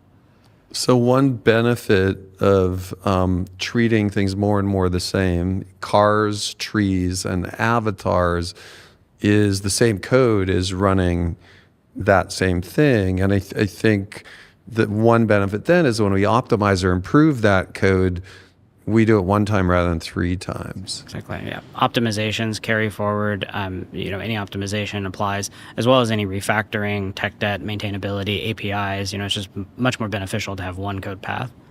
I feel like we've seen this pattern time again in that when we were working on MetaQuest, for example, which has some overlap with Android devices, by not forking out the code, by having, and I don't know what the number is, 99%, 96%, exactly the same code anywhere. I believe when we were working on the MetaQuest, really hard to make it perform well. We got a little Androids getting faster at the same time. Yeah, exactly. There was some challenges with the Quest, that's for sure. But yeah, it is about 9. I don't know the exact number, but we try to minimize the amount of platform specific code that we have. Okay, so now I'm gonna jump around and stick with the avatars. So this one will go high level and maybe not give away any stuff that we're working on at too much of a detail. But philosophically, when we look at a Roblox world right now, there's a lot of stuff in that world, right? And a standard avatar, I believe, can be many body parts, many layered things, all types of things. And I think in the traditional video game space, rather than having that avatar have 200 separate things, they tend to have artists bake it into a single thing. Is that fair to say? I think? Yeah, it's fair. Yeah, and so we've taken an approach that we don't want to bake it because we want to have any clothing work with any avatar, any animation work with any avatar, facial drive any avatar. So we've resisted that baking. But I guess I would say if there was any opportunity to automatically do some of that stuff, we might see some performance. We just might, yeah. So there is a elegant future out there of imagining the flexibility of open-ended generalized engine, but by using cloud, more ability to optimize performance at the same time of these things. Okay, so I looked on one of the biggest PC gaming platforms, and there's a bunch of them. And I think, I'm not sure if I said it to you, George, or you, Taylor. I said, here's a top 20 list of these games on these PC platforms. PC tends to be more competitive gamer, more competitive, not just pure social. And I think I asked what percent of those were server authority. Was it you or you? You probably asked me, yeah. Okay, and do you remember what percent you said? I don't remember the percentage, but I think it was close to 100% for all the competitive games. But that's correct. Yeah. So this, I want to take a step back and highlight the complexity of this problem. And this is deep in the lore of all games. We like the notion, if possible, of simulating the client side. You can see your avatar act like a mirror. It's very predictable. If you're going one direction, you change very quickly. It's immediately responsive. But that does create a problem in competitive gaming. And maybe, Taylor, you can share what happens in competitive gaming with a client authoritative game. Yeah, absolutely. One of the common things that we see is like flinging or changing the velocity or fly hacks. That's right. Where you're flying in the world. And these are very disruptive when you're playing. It's just not fun to play. It's also not fun to create when you're vulnerable to this type of activity. Yeah, and I would say the Roblox developer community has done an amazing job because Roblox right now is not hardcore server authoritative. We run in this more general architecture. It's done a lot of work to do a nice job in locking down those experiences. But we really want the generalized platform of Roblox to work in various modes. One mode I would be a more social. I'm interacting. I want 100% avatar fidelity on what I'm simulating locally. But the other mode is a server authoritative mode for competitive stuff. So can you give a hint of what we're working on server authority? Yeah, so there's big challenges there to tackle with server authority. obviously with client authority, you press a W and you feel that reaction right away. And in a naive sort of approach to this problem that we've talked about, you could sort of press W, wait for the packet to go to the server, wait for the response, but then the client would feel all that latency. That's sort of a brute force approach. So the approach to tackling this is to predict what happens on the client, or to extrapolate, in other words. And this is used heavily in the games industry, but what we're trying to tackle here is to make it dynamic. We want client authority whenever we can have that, because it's better for performance, responsiveness, and you don't have the corrections from the server. But in cases where we can't, we want to put the client in a server authoritative mode, or cases where the game requires the competitive treatment or the competitive environment. In that case, it would be server authoritative. So what we're doing is figuring out how to tackle this problem so that our creators really don't have to hoist the cognitive burden on themselves of dealing with this, oh my gosh, is it on the client, is it on the server, the complexities of all of that, and where different clients are on the timeline. So the demos we've been running, and we shared we're working on this for competitive gaming, it's really satisfying because we simulate people hacking the client and all of that. But with server authority, that's like how a banking system works, right? The server's in charge. And a lot of these things just don't work anymore. There's one other thing that's really interesting, and that is traditionally for very complex physical simulation, we run a distributed physics environment on our platform. We try to simulate client side as well. The better the extrapolation, the more, in more situations, it feels natural to run server authority. And then when it feels natural to automatically run server authority, many of these very difficult things, a bus driving with 50 people in it over gravel and the gravel's crumbling, is pretty much impossible to run as a distributed physics simulation. Maybe some people say you're wrong, but I think that's a pretty difficult distributed physics simulation. But having that work with good extrapolation, maybe just share what those demos look like, because I think we've seen some demos of things we've never seen on Roblox before. Yeah, absolutely. We've done some complex demos. We've one, it seems a little simple, but it's a seesaw. Another is more complicated. It's called the party bus. It's got a lot of people driving on it, a lot of complex physics interactions. And these look and feel really good even in this distributed model, where some of the authority is on the client, some is on the server. And for our demo, we've done some of the server authority, a full server authority version, and then also a dynamic version. So what it means to the Roblox community is there's been a few edge cases that are very difficult, but we expect them to work that way, that are naturally over time going to start working. That's exactly right, yeah. Pretty much whatever we build, we can always go to server authority with good extrapolation and get pretty there. There's also one other thing that I'm really excited about for kind of close quarters combat, wrestling, grappling.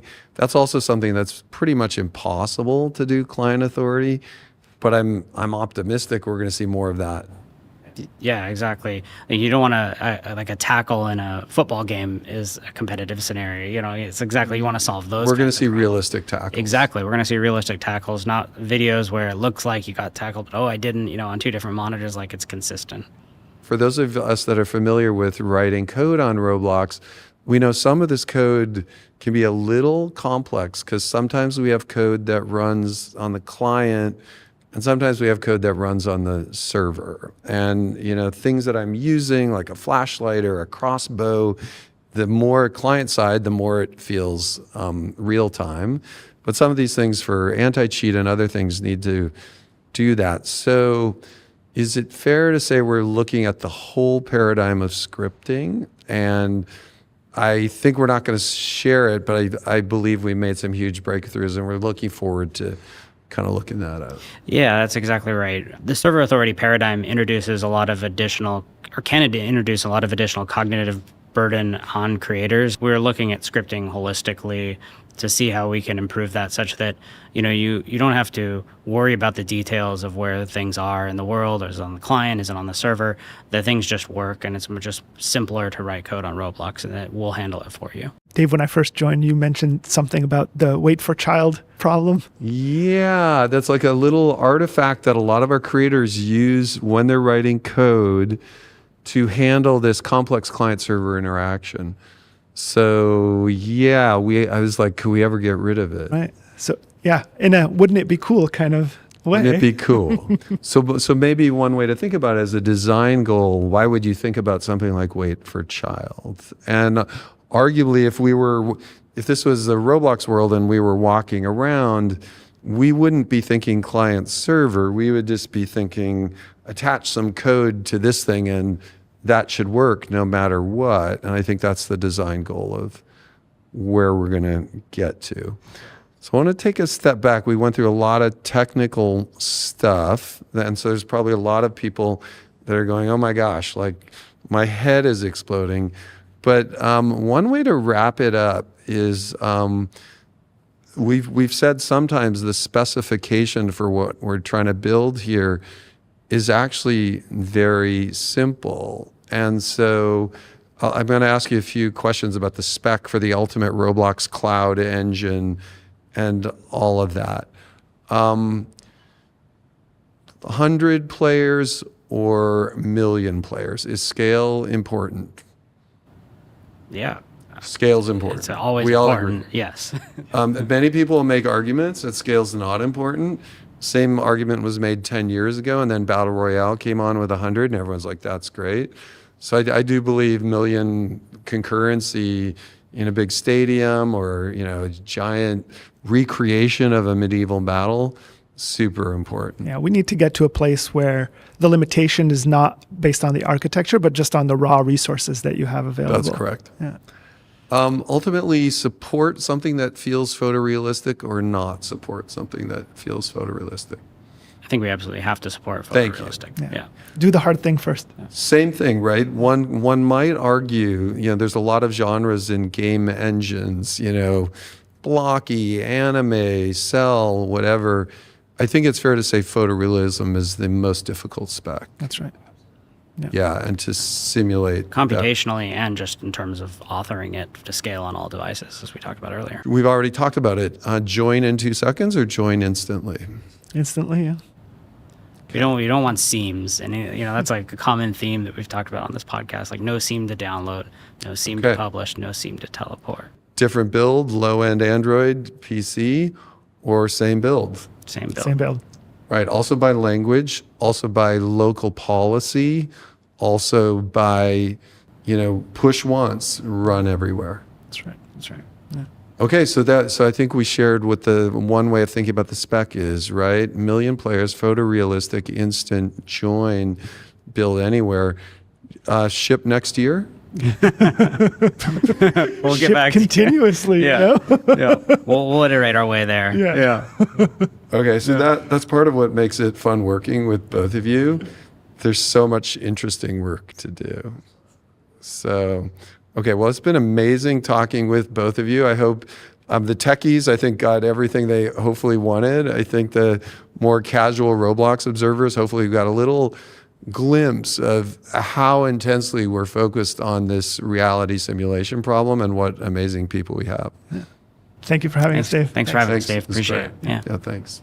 Okay, this is Dave Baszucki, and that's been another episode of Tech Talks. If you want, check us out at corp.roblox.com, and I'll look forward to seeing you next time. Thank you.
Roblox RDC 2024. This is a worldwide creative audience. Welcome, everyone. Your amazing content supports connection and ultimately lets us play. AI is already everywhere at Roblox. You can automate tasks to create your experiences. This is about bringing your vision to life faster. We believe 10% of all gaming content worldwide will flow through the Roblox ecosystem. We have automatic dynamic occlusion culling. Your users will just press play and it will be faster. We're expanding our offering and are thrilled to bring Shopify on board next. The opportunity for brands and Roblox creators to work together has never been greater. Roblox Party. It's a way that people can come together, coordinate, join servers together every single time. We're thrilled to bring back music and to unlock even more ways for creators and now artists to get discovered on Roblox, pushing Roblox to the forefront of culture across every genre. Our community has grown well beyond our platform. I really want to thank our influencer community for the fun, entertaining work they do every day. We want to make sure that we're all working together. And we hope you're seeing that in the product. I really have never been more excited about the future of Roblox. We can't wait to see what you're going to build this year. Thank you all. Please welcome Steph Corazza to the stage.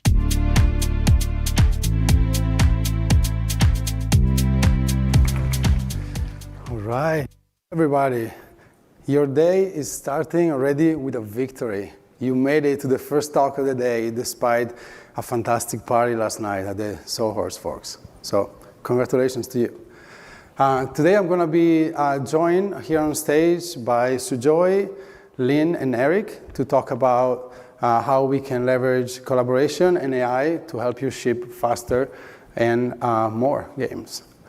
So we heard yesterday from Jandel how important it was for him to be able to try a bunch of different games and pump out as much content as possible to try new ideas until some of them will stick. And so there are basically two ways to do that. As my grandma said, if you want to be more productive, you either have to be more productive yourself, or you have to work with more people. And so today we're going to guide you through what we provide you in terms of workflows for both AI and productivity, as well as collaboration. And I want to start thanking you for all the amazing feedback that we gathered from you in this journey to make Studio a better tool and to provide AI workflows to you and better collaboration. Your feedback is invaluable. We read every single line that you write on the dev forum. Sometimes it's painful. Let me acknowledge that, but it's good because it's just giving us more motivation. So we love that. And please keep the feedback going. It's been like a pretty long journey, I would say, relatively speaking. We started our journey on AI and generative AI in Studio about a year and a half ago. It was March of last year when we released Code Assist and Material Generator in beta. Both of them are now available out of beta. Material Generator came out of beta last week. And then we have added more capabilities around being able to browse documentation more efficiently through AI, assistant actions, also AI used for texturing and for creating avatar. It's a long journey, and we could not be in this journey successfully without the data that you have trusted us to share. And so we want to also thank you for that. The data that you have shared with us allow us to train open source models, deploy them in our infrastructure at a fraction of the cost of what it will take to run those models in third-party clouds. And because of that, we were able to make them free to you in Studio. So we are one of the very few companies out there offering a lot of Gen AI workflows for free to the community. I think it's an amazing synergy that we can leverage the data to train open source model and give them to you for free. And so we also got a lot of feedback about what you wanted for Gen AI in Studio. And one very strong piece of feedback was, hey, let's focus on things that we don't want to do, right? So we want to let you focus on creativity, and we want to be basically your dishwasher. So the most cheered release that we have ever done of an AI feature was Assistant Actions a month ago about. That had like the highest sentiment we've ever seen for anything AI. Usually there's like a fair amount of like controversy on those. But there was a strong signal that you gave us. Like Assistant Actions is helping you do bulk manipulations of the data model. Things like create, like we are seeing in the video, create a forest, randomize the size of those trees, change the color, randomize the color. All these like bulk operations take a lot of time. Usually they're very tedious. There's not a lot of creativity in it. And so we automate all those through a system with Assistant Actions. You've given us great feedback. And so we want to pursue that route of being your dishwasher, your washing machine, taking care of the tedious stuff day to day that you don't want to do. And ultimately, the goal is to accelerate your iteration cycle. As we have learned yesterday, and we have seen in every talk, iteration is at the core of building a fantastic experience, a fantastic game. And so we want to really help you make the iteration faster. And we have seen the results already, not just in terms of how much content you're creating with AI, 60% more material variants, 180% more code using Code Assist or Assistant, but also 30% more publishing. And so ultimately, the more you publish, the more you can test, the more good ideas you can find, and the more of those like goldmine games and key game loops you can identify and be successful. And so that is our goal, and that's what we want. And so in the future, looking forward, what we want to add is more control. Gen AI sometimes feels a little bit like a slot machine. You push the button, you pull the lever, you get something, may be good, may not be good, you do it again, you do it again, you do it again, you do it again. Oh, this one is kind of okay, I would love to change this thing, well, I can't, you do it again. You do it again, right? It feels a little bit that way. And so we want to move away from the slot machine and actually giving you direct control. And so you can select maybe areas of an image that you want to change, but keep everything else. Or you want to provide a multimodal input, not just text, but also, for example, images, like we see in this case for this beautiful medieval door. And sometimes images speak more than like 1,000 words. And so in the future direction, we want to provide not only more fine control on the output, but also multimodal input so that we can better capture your intent and really produce exactly what you're looking for. And so now we're going to get a little bit deeper into our AI workflows, and I want to invite Sujoy and Lynn to the stage. Let's give them a round of applause.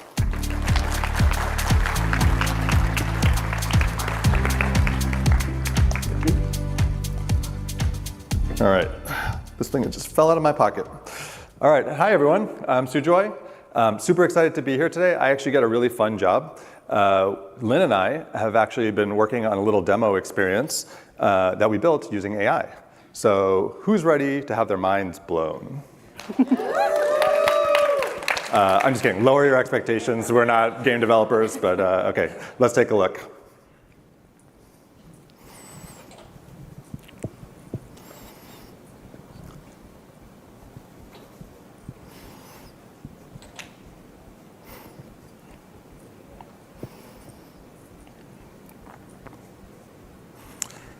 All right, so that was pretty short, pretty simple. Probably could have used some sound effects, so that would probably be the next thing we work on. Probably not winning any innovation awards tonight, unfortunately. But yeah, I want to talk a little bit about how we built this. But before we did that, I want to say that everything you're going to see in the next few minutes is actually live in production. So you can go to the beta features, turn on Assistant, everything you see, you can go try with your own places. All right? So how do we do this? We started with a set of assets. So you may have seen these assets before. These come from our art team. They were used previously in the Duval Drive and the Beyond the Darkness showcases. With these assets, we started building out our environment. So first thing we did was I asked Assistant to take a set of trees and build a forest, certain size, certain location, and it spit 77 trees out within a matter of like 20 seconds. So now we have a forest to work with, but I wanted to add some alien spice to this forest. So I asked it specifically to add this alien veins asset on all of our beechwood trees. Assistant is really good at actually doing this kind of relative placement with objects that are already in your scene. It can also do random placement, like you saw with the forests, but it can also do algorithmic placement, like placing a bunch of objects in a line or a pattern or a circle, things that you don't want to have to like measure out yourself and do, right? And then finally, for the environment, we wanted to edit the properties of the environment. So we wanted to change the time, we added some fog, we edited some of the lighting. Now that we had an environment to work with, we wanted to use Assistant to actually work on our alien. So this alien came with this floating animation out of the box, but that was pretty much it. And so we wanted to build out some of the game mechanics. Assistant helped us create a script to make the alien chase the player and track the player whenever they came within a certain distance. It also added a script to make the eyes light up red so that the player knew that the alien had been alerted. And I'm sure you're going to read this entire prompt, right? Get your binoculars out. Assistant created this fiery laser that you see that starts blasting the player if they get even closer. Now, I show you this prompt specifically because Assistant can actually handle quite a bit of detail in your prompts. Think of it like writing pseudocode, where you're actually giving Assistant detailed instructions on exactly what you want it to do, and then Assistant is finishing the job and basically filling in the gap, right? So it might end up writing 100 lines of code from your 10 lines of prompt. Similarly, we used Assistant to build the power-ups. So what you saw in the game was the speed power-up. We also had this fire power-up that we didn't actually show in the original video. So we used the texture generator to build multiple variants of this stone pillar. So it created this lightning bolt and this fire. And then we used Assistant to create an attribute called the power-up and added a script so that when the player touches one of these stones, that attribute gets updated to the power-up that's now been enabled. Finally, we also had Assistant add a script to actually change the gameplay mechanics based on which attribute was selected. So if you touch the lightning bolt, you get to run 3 times as fast. And if you touch the fire, you get fire hands and you get to shoot fireballs. At this point, Assistant is getting pretty good at doing general scripting. So you can use it to try to help you with any scripting job that you have.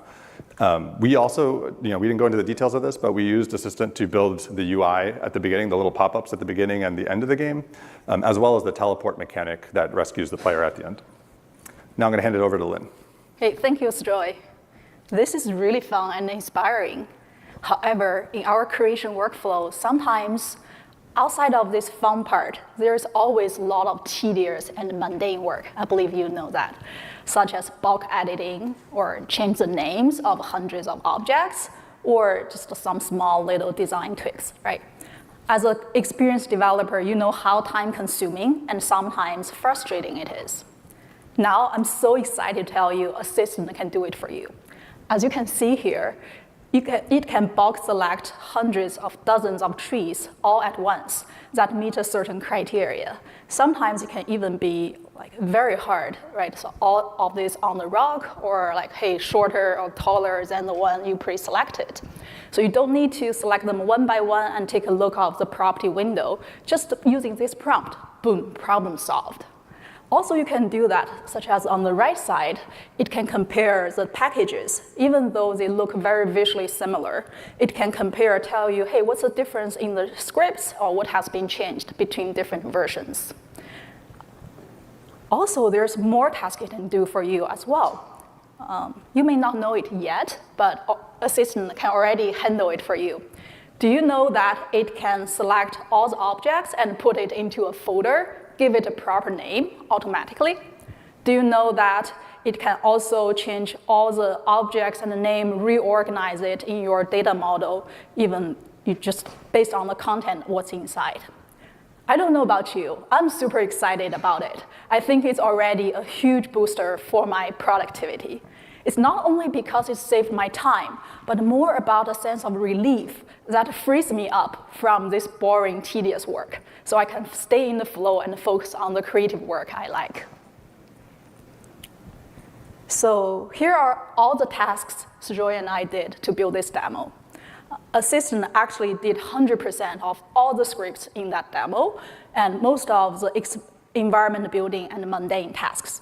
Now we're ready to share it to our art team to polish it a little bit more, or we can play test with our developers to say, hey, if this is a good game or not.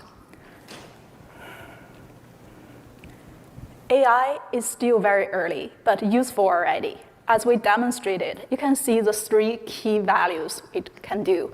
It can help you do rapid prototyping, can help you automate mundane tasks, as we demoed. Also, we haven't mentioned much, it can also help you learn new skills. We envision a future that scripters can do design and designers can do scripts with the help of AI. Right? It can actually assist them today. It can explain the scripts it generated. It can also help you find the documents or explain how to do it step by step. As Steph mentioned earlier, we envision a future assistant and AI will help you do all the dishes and the laundries so that you can focus on the creative work. We're so happy to be here and to hear from you. Please visit our booth at the AI and the studio. Tell us what you need. Tell us more about your specific workflow, and we're more than happy to hear from you and polish our assistant and other AI products. Now let's welcome Eric to the stage to talk about collaboration.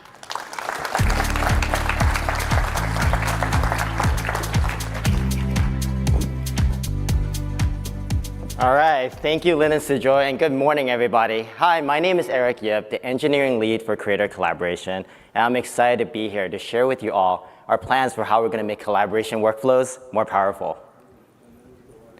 Hey, so first off, why even collaboration, right? Well, we believe this is one of the pillars to Creator success because 3 things are happening on Roblox today.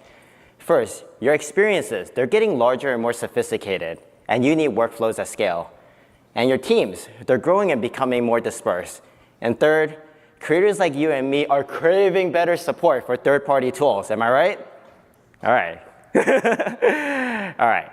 And with over 70% of hours engaged on Roblox coming from creators who collaborate, we believe that one of the keys to scaling your creation is with collaboration. All right. Sophisticated teams need the best tools and environments to iterate together. For instance, your team may want to visualize and collaborate. That's why we recently added activity history and soon annotations directly into Studio for you.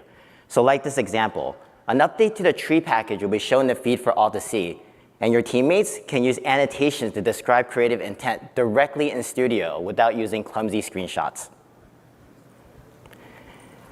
External tools are an important part of our vibrant ecosystem. And starting with coding, we're working towards a great experience for third party. Soon, you can use Studio File Sync to bi-directionally sync your scripts in and out of Studio without the need for another tool. So like this example, you can select some scripts you want to sync, open your favorite editor like VS Code, and voila, everything will be bi-directional when you hit save. Our vision is that anything you can do in Roblox Engine should be available to external tools via OpenCloud. And we're really excited to start by unlocking automation testing this way. So let's say you have a spaceship that you want to test in your CI/CD pipeline. Well, soon you can write your test cases in Luau, hook them up to GitHub Actions for them to run automatically. And we're not done. We're also going to be unlocking the capability for you to deploy that spaceship package directly to the Creator Store this way. And the best part, all of this can be done directly through the Roblox Cloud without Studio unless you choose to. And what better way to show this off than with a demo? So I'm going to be showing you how we can call a module script directly from the web. All right, on the left side here, I have Studio open with the module script just to show you the content. It doesn't have to be open, like I said. On the right-hand side, we're writing some Luau to actually call the module script. When we hit submit, we're actually sending this piece of Luau code directly to Engine in the Roblox Cloud for processing. And give it a few seconds. All right, and you get the results.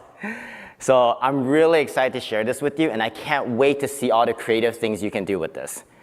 This exact demo setup, along with file sync and annotation, are in our Studio booth today. So come by, check it out, give us your feedback, whether you love it or hate it. And then thank you very much. Next up, I want to invite Steph back on stage, and we want to invite Guy from Toyo Studio to join us for a fireside chat. Thank you, Eric, so much. Right, so Guy the Bear will join us today for our fireside chat. I think he's the most qualified person to talk about AI since he's doing a PhD in AI and is also a long-time Roblox developer. So, Guy, how was your RDC so far? I'm still mind blown by all the stuff you shared. Lots of cool stuff. And so maybe we can start from there. Like, how is Toya today using generative AI in the workflow, in the day-to-day development? We created some kind of a homebrewed CI/CD pipeline using Git platforms. So we've been using Code Assist for the past year and a half. And it's like pretty early, once you get through the motion of starting to use AI, it boosts performance. I'd say by now it's like 50% improvement on developers. So it completely changes the economic speed, your ability to iterate. It's indispensable. And I know you guys use both VS Code as well as Studio for coding. Yes, so you got Copilot and you got Code Assist. And so I wonder if in the future, actually, you could benefit even more if we were connecting those two ecosystems even more, not just with the collaboration workflow that Eric talked about, but potentially, using our models, our Lua models directly into VS Code. We're looking forward to it.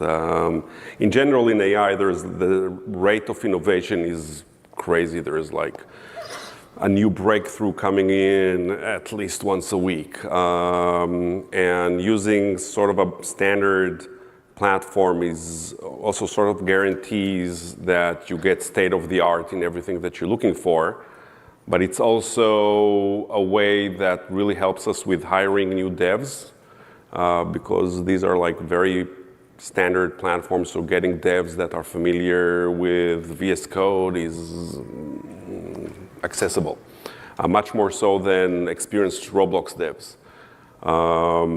So it really creates an environment that we can get, let's call it off-the-shelf developers, and really boost performance with state-of-the-art everything. Makes sense. I'm super curious to know more about what your wish list for Gen AI features will be.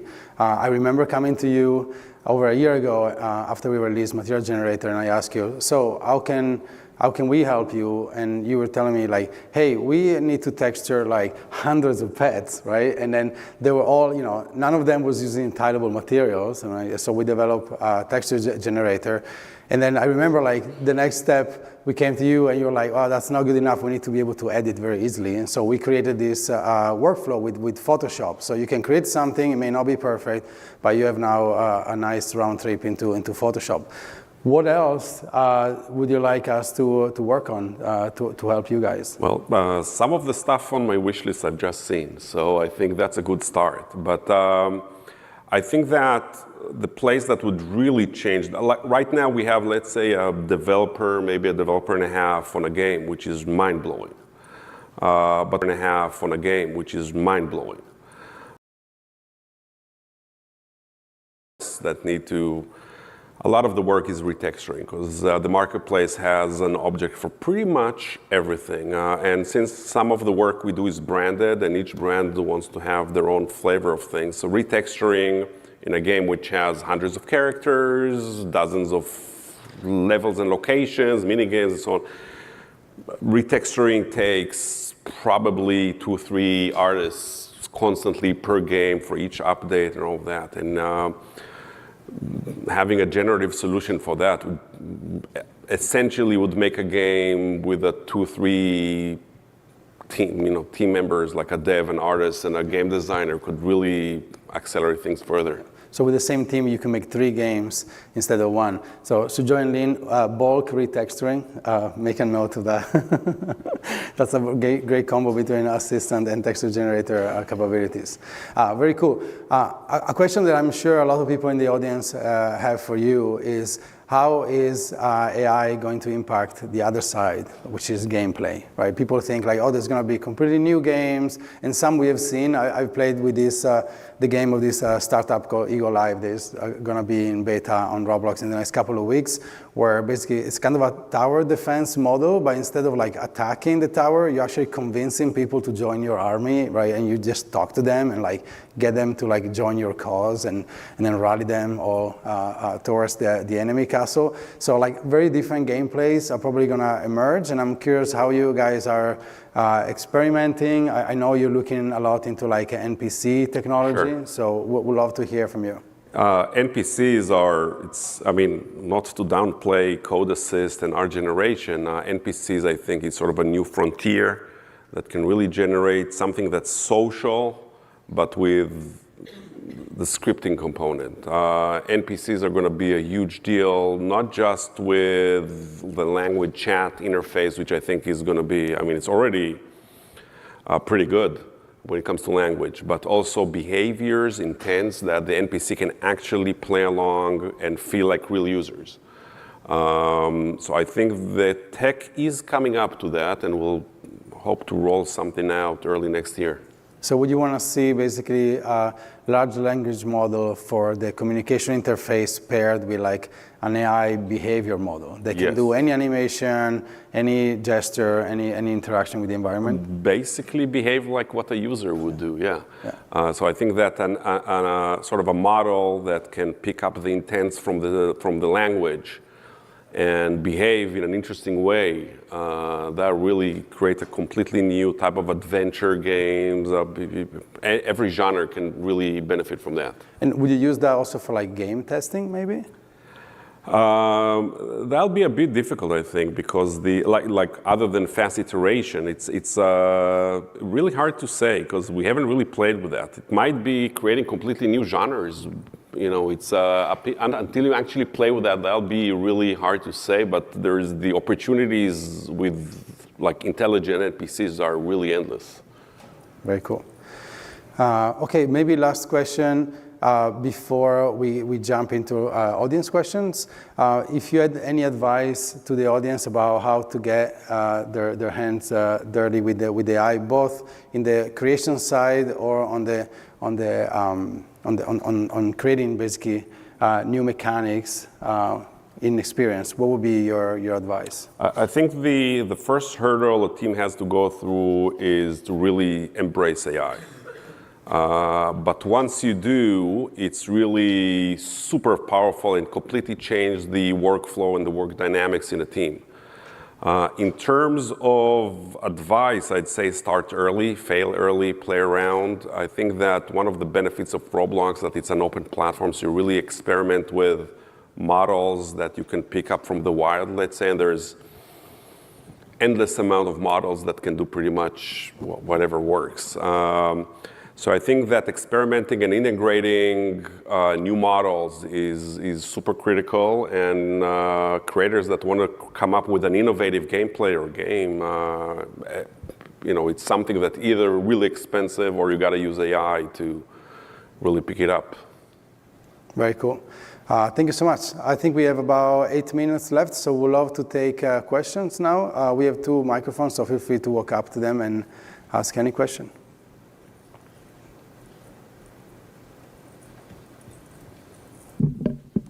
Hello, good morning all.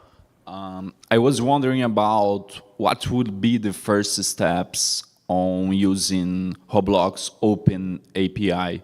I'm from a very small studio based in Brazil, and we haven't started yet, and I'd love to like some recommendations to get it very straightforward and fast using automations with Roblox Open Cloud APIs. Up until the previous presentation, I would have said that it takes a lot of expertise to build your own custom pipeline.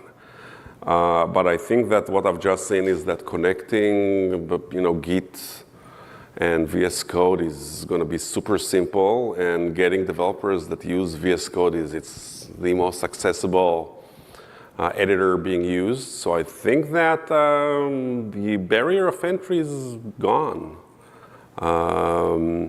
So I'd say that start working with VS Code environments, thinking, you know, there's Rojo, there's a bunch of solutions out there, but I think that's sort of redundant now. Eric, do you want to add anything to it? Yeah, sure. Yeah, so we're going to be launching it pretty soon for an open beta, and then we're going to have all the documentations. But basically, it's going to be a pretty straightforward RESTful API where you can submit it and you can pull for it. Internally, we have tried to use it with GitHub Actions, and then when we launch it in dev forum post, we're going to have samples for CLI and also for a sample GitHub project that you can see how we hook it with GHA. So it should be pretty straightforward. Amazing, thank you. Yeah, of course. I actually have another question for him about version control, specifically with assets, trying to sync that up with GitHub. You like mentioned like GitHub Actions and whatnot. Because having like a complete pipeline where you can, publish those packages straight to like the marketplace without even using Studio. Yeah, to the creator store. Yeah. Yeah. Is that like going to come out anytime soon? Like, I'm just like first time hearing about that. Yeah. So that was an interesting job. I'm glad you got that sentence. We need to do it in phases. So the first release that we're going to be doing is unlocking use cases for automated testing. So it's kind of a read-only thing. But kind of as an immediate fast follow, we're going to release a subsequent engine API that lets you allow publishing package to the creator store this way. And so that's kind of the next step on that journey for us. And then after that, more to come. But we're going to unlock more capabilities. As more capabilities get unlocked in engine, this API will naturally and organically become more powerful. Okay, cool. Yeah, thank you. Yeah. Thank you.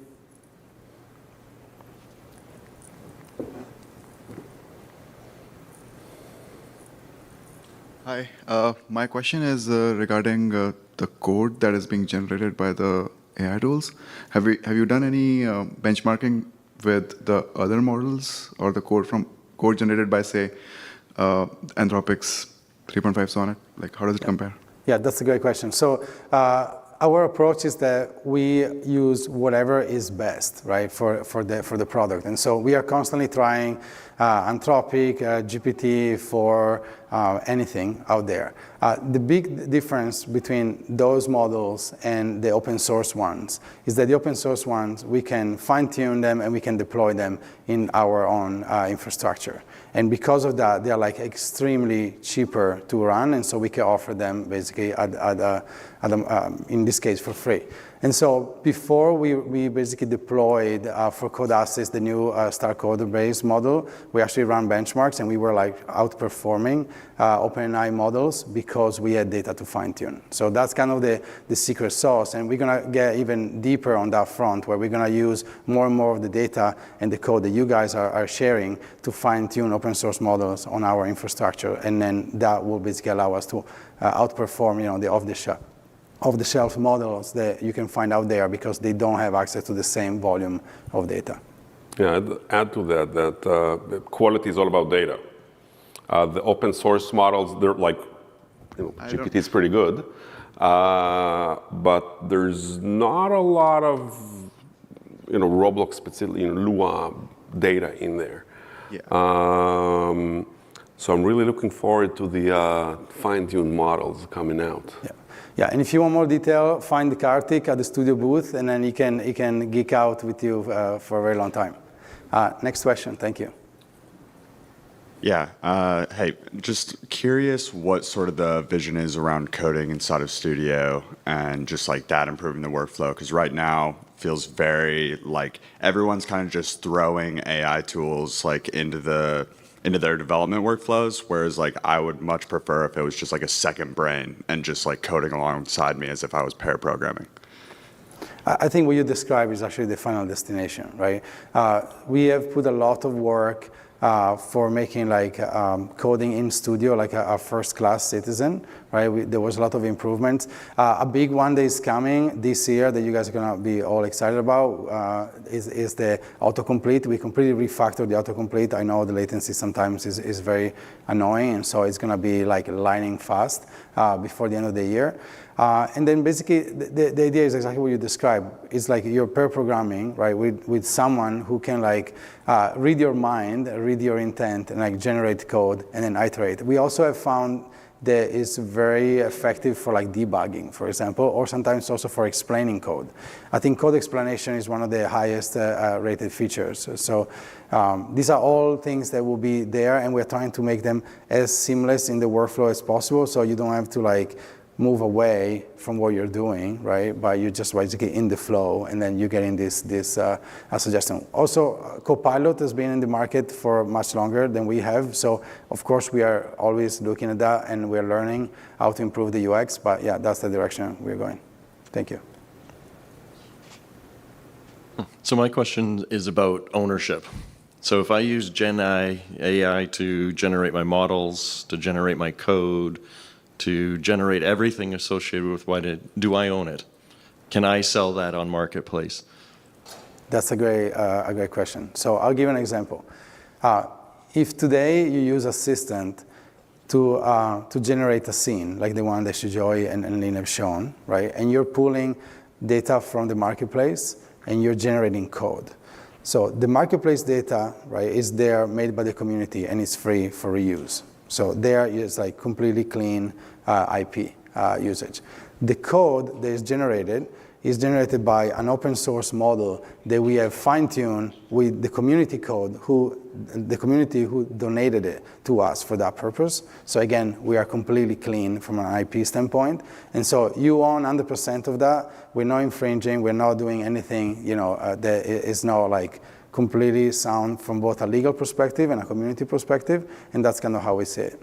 Is there any attribution for the developers that created that code that I'm now reusing and putting out in the world? How do they get compensated or acknowledged for the work that they've contributed? That's a great question. A lot of open source repository where you ask for acknowledgement. When we ingest your code for training and fine-tuning, it's like going through the paper shredder. So we take out almost 30% of that, and then if you have any bespoke function that is not present in any other game, we just throw it away.